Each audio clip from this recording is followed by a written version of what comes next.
श्रीमन नारायण। आज हम जो वक्तव्य जारी कर रहे हैं इसमें जो हम चर्चा करेंगे वो चंद्र ग्रहण के बारे में और पाखंड के बारे में भी हम चर्चा करेंगे जो फैला है हमारे यहाँ उज्जैन में भी फैला हुआ है, हालांकि प्रत्येक जगह फैला हुआ है। पहले तो हम चर्चा कर लेते हैं चंद्र ग्रहण के बारे में, जो ये 28 अक्टूबर को खंडग्रास चंद्र ग्रहण लगने वाला है। इसके बारे में चर्चा करते हैं। 28 तारीख को चंद्र ग्रहण खंडग्रास चंद्र ग्रहण लगने वाला है। अश्विनी नक्षत्र मेष राशि पर शुक्ल पक्ष पर पूर्णिमा में लगेगा। ये उस दिन रहेगा शनिवार, और ग्रहण का जो समय है वो भी आप लोग सुन लीजिए। 1:05 रात में लगेगा। ग्रहण का मध्य रहेगा 1:44 पर रात तक, और ग्रहण का मोक्ष जो रहेगा 2:44 रात तक। अच्छा, ये चंद्र ग्रहण में 9 घंटा पहले सूतक लग जाता है। सूतक लगने का जो समय है वो आप लोग सुन लीजिए। सूतक लगने का समय है 4:04 शाम से लगेगा सूतक। 4:04 शाम से सूतक लगेगा। इसके जो नियम हैं, वृद्ध, रोगी और बालक लोग, वृद्ध, रोगी, बालक लोग और गर्भवती महिला तो सावधान हो जाएं इस ग्रहण पर। गर्भवती महिला जो है बहुत सावधानी पूर्वक इस ग्रहण में रहें और ग्रहण को देखें ना। गर्भवती महिला कैंची, चाकू इत्यादि से कुछ काटे ना, सावधानी बरतें और शुद्धता पवित्रता का ध्यान रखें। तुलसी और कुश लेकर अपने पूजन स्थली पर, जहाँ पूजन करते हैं, जैसे आचार वगैरह है, ये खाने वाली चीज़ है ना, इनको आप कुश को आप डाल सकते हैं उसमें। इससे डालेंगे तो शुद्धता पवित्रता का ध्यान रहेगा। और यथावत आप लोग इस ग्रहण में मंत्र जाप करिए। मंत्र जाप ग्रहण में ग्रहण में अगर आप लोग मंत्र जाप करते हैं तो उसमें आपको भगवान की अनन्य कृपा प्राप्त होती है। जैसे नमस्कारात्मक श्लोक हो गए, जैसे नमश्चंडिका इत्यादि जो श्लोक हैं उन श्लोक का, और मंत्र गायत्री मंत्र का भी आप जप कर सकते हैं। ग्रहण के समय आप गायत्री मंत्र का जप कर सकते हैं। विधिवत अगर आपका यज्ञोपवीत हो गया है, प्रतिदिन अगर आप जपते हैं तो गायत्री मंत्र का जप करिए और शुद्धता पवित्रता का ध्यान रखें। गर्भवती महिलाएं ग्रहण के समय सावधानी रखें और ग्रहण को ना देखें, नहीं तो इससे उनको प्रभाव बहुत भयानक पड़ सकता है। अच्छा, ग्रहण के समय जो राशियां हैं, ग्रहण के बाद उन राशियों पर क्या असर पड़ता है, इस विषय पर हम चर्चा करते हैं। मेष राशि वालों को जो फल मिलेगा चंद्र ग्रहण के बाद, उसका रहेगा मेष राशि वालों को विश्वासघात मिलेगा, और वृष राशि वालों को हानि मिलेगा। मिथुन राशि वालों को सफलता मिलेगी और कर्क राशि वालों को लाभ मिलेगा। सिंह राशि वालों को अपव्यय यानी अपमान मिलेगा। कन्या राशि वालों को मित्र को कष्ट मिलेगा, और तुला राशि वालों को व्यर्थ तनाव, फालतू का तनाव वो लोग करेंगे इस ग्रहण खंडग्रास चंद्र ग्रहण के बाद जो राशियों का फल ये। और वृश्चिक राशि वालों को मित्र मिलन, अच्छे मित्रों से मिलन होगा, और धनु राशि वालों को भय यानी चिंता होगी, और मकर राशि वालों को हानि होगी। कुंभ राशि वालों को संतान सुख यानी धन लाभ मिलेगा, और मीन राशि वालों को असफलता मिलेगा इस खंडग्रास चंद्र ग्रहण के बाद। इसलिए आप लोग मंत्रों का विधिवत जप करें और जहां तक प्रयास है ईश्वर का स्मरण करें। अच्छा, ईश्वर का स्मरण करेंगे तभी तो फायदा रहेगा। मेष राशि वालों को तो भगवती लक्ष्मी का भी आराधना करना चाहिए, और इत्यादि जो शास्त्रों में बताया गया है, हमने जो ये प्रमाण बता रहे हैं तो ये तो बहुत विद्वानों से हम परामर्श लिए हैं इसलिए बता रहे हैं। और जहाँ तक बात है तो ग्रहों का जप आप लोग भी करिए। यथावत समय सूतक काल में पूजन तो नहीं किया जा सकता, है ना, तो मंत्र जाप करिए जितने उस दिन। अच्छा, उस दिन आप सोना नहीं, सावधान हो जाइए। ग्रहण काल के समय आपको सोना नहीं है ना। भगवान की आराधना करना है, यथावत जितना हो सके तो आप भगवान का नाम स्मरण करिए, तभी आपको फायदा रहेगा।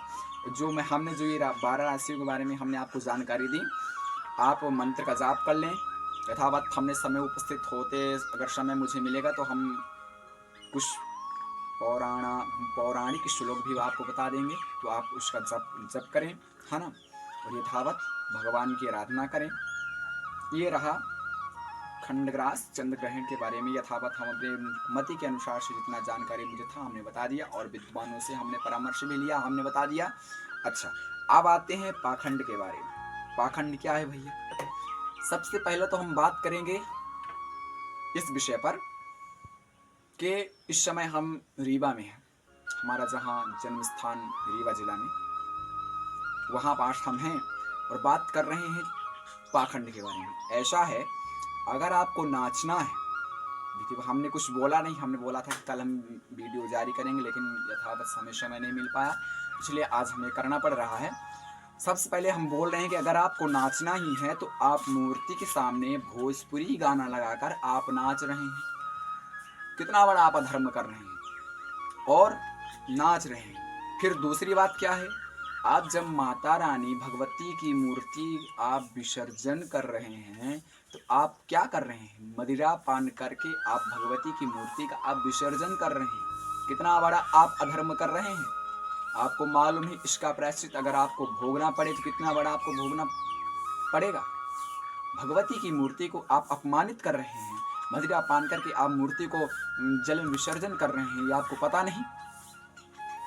आपसे जितना हो सकता है उतना आप धर्म का पालन करें, पाखंड ना करें। आप ये नहीं होगा, आप तो बस दिखावटी के लिए सब करेंगे, अच्छे भोजपुरी गाना लगाएंगे, नाचते हुए जाएंगे, मदिरा पान कर। ठीक है, नाचें, उसमें नाचने में कोई दोष नहीं, लेकिन नाचे कैसे? जब आपका मन बढ़िया वो हो, प्रभु के भक्ति के ऊपर आपका मन बढ़िया एकदम वो हो जाए कि हाँ प्रभु, लगता है कि आपका मन एकदम आह्लादित हो जाए, लगे कि हाँ प्रभु की भक्ति में कुछ आनंद आए, तब आप नाचिए। फालतू आप अगर आप सोचेंगे आप उसमें वीडियो में कैमरा में आपकी फोटो आया तब आप नाच रहे हैं, तो कुछ होने वाला नहीं। इस तरह पाखंड से बचें, सावधान हो जाएं। और कलिमल ग्रसे धर्म शब लुप्त भय शद ग्रंथ दम्भिर निचिमति कल्प प्रगट किए बहुपंथ। इसलिए सावधानी बरतें। और इस तरह अगले वर्ष में हमने अब वीडियो हम इसलिए जारी कर रहे हैं कि आप लोगों का अगला वर्ष जो रहे, उस अगले वर्ष में आप लोग सावधानी पूर्वक भगवती की आराधना करें, भोजपुरी गाना से भगवती का विसर्जन ना करें, मदिरा पान करके आप भगवती का विसर्जन ना करें, यथावत ब्रह्मचर्य व्रत का पालन करें और गायत्री की आराधना करें। ये सब नियम अगर आप करेंगे तभी आप इस कलिकाल के चक्र से आप बच पाएंगे, नहीं तो वही बचेंगे जो धर्म का कील पकड़ जो रही हैं, जो धर्म का कील पकड़े रहेंगे वही बच पाएंगे, नहीं तो नहीं बच सकते। आप जितना भी प्रयास कर लीजिए, आप जितना भी पैसे वाले बन जाइए, उससे भगवती को कोई वो नहीं। आप धर्मशास्त्र पर अगर आप विश्वास करेंगे, भगवती की आराधना करेंगे शास्त्रोक्त विधि से, ऐसे नहीं कि मनमाने ढंग से आप जो करने लगेंगे हो जाएगा ना भाई। मनमानी ढंग से अगर आप भक्ति करेंगे वो आपको भक्ति उत्पात मचा देगी। इतिहास पुराणाभ्याम वेद शास्त्र विधि बिना केवला हेतु की भक्ति उत्पाताय कल्पते। अपने मनमाने ढंग से भक्ति की हुई उत्पात मचाती है। इसलिए बड़े बुजुर्गों से, बड़े लोगों से संपर्क करें और समझें और जानें। आपके यहाँ जो पुरोहित कर्म करने वाले ब्राह्मण हैं, उनसे संपर्क करिए, परामर्श करें वो कैसे हैं। अगर ज्ञानी हैं, अगर आपसे श्रेष्ठ आपको लगते हैं, उनके वाणी में मिठास है, अगर अच्छा ज्ञान है उनके अंदर, तो उनसे आप परामर्श लें और अपनी मनमाने ढंग से आचरण भगवती की आराधना ना करें। इसलिए अब भाव ठीक है, आपका भाव अच्छी बात है, हम भाव की बात तो करते ही हैं, भाव अच्छा है भगवान के प्रति, ठीक है, लेकिन भाव के साथ साथ विधि निषेध का भी आपको नियम ख्याल करना चाहिए। हमारे दृष्टि में ये है, और लोगों की दृष्टि में तो भगवान जाने, लेकिन हम जहाँ तक सोचते हैं अपने बारे में बता रहे हैं। इसलिए सब शास्त्र विधि से आप भगवती की आराधना करें, और यज्ञोपवीत जिसका हो गया हो तो प्रतिदिन गायत्री की आराधना करें। गायत्री की आप आराधना करेंगे तो आपके अंदर इतनी क्षमता आ जाएगी कि क्या बताऊं। भगवान की कृपा से हम भी गायत्री की आराधना करते हैं। यथावत समय पे लगभग 35 पाला तो प्रतिदिन करते हैं भगवती कृपा से, और यही सब है आराधना। आप लोग भी आराधना करिए, अच्छे जीवन को अच्छा बनाइए, बस यही सब हम कहते हुए। और पाखंड से आप बचें, है ना, पाखंड से आप बचे रहेंगे तभी आप बच पाएंगे। नहीं तो कलयुग का इतना भयानक समय आने वाला है कि इस पाखंड से अगर आप नहीं बचेंगे तो आपको इसका जो परिणाम है बहुत बुरा देखने को मिलेगा। इसलिए पाखंड से बचें, पाखंड से बचें। हमारा तो कहना ये है, पाखंड ना करें, हो सके तो संध्या करें, हो सके नहीं करें ही संध्या, त्रिकाल संध्या करें। हो सके तो अलग बात है, लेकिन संध्या तो करना ही चाहिए। गायत्री का नियमित आपको जप करना ही चाहिए। ये सब नियम अगर आप करते हैं तो आप प्रभु के प्रिय हो जाते हैं। भगवान गीता में क्या कहते हैं अर्जुन से, तस्मात् शास्त्रम प्रमाणन्ते कार्यं कार्य व्यवस्थित हुए। अर्जुन, उसमें शास्त्र प्रमाण रहेगा किस चीज को करना चाहिए, किस चीज को नहीं करना चाहिए। इसलिए आप शास्त्र विधि से आचरण करें और यथावत भगवती की आराधना करें, चाहे कोई भी हो। जो महिलाओं के लिए बताया गया है वर्ण के अनुसार, जो पुरुषों के लिए बताया गया है वर्ण के अनुसार। पुरुष अपने धर्म का पालन करें, महिला अपने अपने धर्म का पालन करें, ब्रह्मचारी अपने धर्म का पालन करें, सन्यासी अपने धर्म का पालन करें, गृहस्थ अपने धर्म का पालन करें। जब अपने अपने धर्म का पालन करते हुए आप जाएंगे तब आपको इसमें आनंद मिलेगा। ये सब हम बातों से आपको बोल रहे हैं, ये सब आचरण करिए। इसलिए हम अपने बड़े लोगों को और बुजुर्ग लोगों को हम प्रणाम करते हैं। गलती हो गई होगी ऐसी बात